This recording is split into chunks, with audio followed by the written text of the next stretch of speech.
ایک سوال پوچھا گیا ہے، سوال یہ ہے، کیا قبر پر ہاتھ رکھ کر یا انگلی رکھ کر قرآن مجید کی سورت پڑھنا کیسا ہے؟ کیا اس کا ثبوت کسی صحیح حدیث میں ملتا ہے؟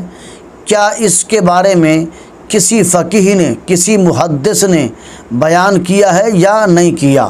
دیکھیں، اس کا جواب یہ ہے، حدیث مبارکہ میں آتا ہے، جس کو امام بیہقی نے شعب الایمان میں روایت کیا اور صاحب مشکات نے بھی اس کو بیان کیا ہے۔ حضرت عبداللہ بن عمر رضی اللہ تعالیٰ عنہ بیان کرتے ہیں کہ میں نے حضور نبی اکرم صلی اللہ علیہ وسلم سے سنا ہے، آپ صلی اللہ علیہ وسلم نے ارشاد فرمایا کہ جب تم میں سے کوئی شخص فوت ہو جائے تو اسے دفن کرنے میں دیر نہ کرو اور اسے جلدی قبر میں اتارو اور اس کی قبر کے سرہانے یعنی سر کی جانب سے سورۃ بقرہ کی ابتدائی آیات کو پڑھو۔ اس سے مراد یہ ہے کہ سورۃ فاتحہ غیر المغضوب علیہم ولا الضالین آمین، اس کو بھی پڑھنا ہے اور آگے الف لام میم بھی پڑھنی ہے، اور جب الف لام میم مکمل پڑھ لیں تو اس سے آگے بھی پڑھنا ہے، یعنی اولئک علی ھدی من ربہم واولئک ھم المفلحون۔ سورۃ بقرہ کی ان ابتدائی آیات کو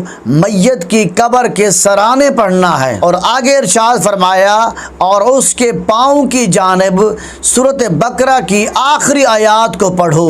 وہ سورۃ بقرہ کی آخری آیات آمن الرسول بما انزل الیہ، یعنی ان آیات کو آخر تک پڑھنا ہے۔ اور سوال میں یہ جو پوچھا گیا ہے کہ قبر پر ہاتھ رکھ کے پڑھیں یا انگلی رکھ کے پڑھیں، دیکھیں اس کا ذکر کسی صحیح حدیث میں نہیں ہے، اور نہ ہی اس کو کسی محدث نے بیان کیا ہے، نہ کسی فقیہ نے بیان کیا ہے۔ لہذا قبر کے پاس قرآن مجید پڑھنے کا طریقہ وہی ہے جو اللہ کے نبی صلی اللہ علیہ وسلم نے بیان کیا ہے۔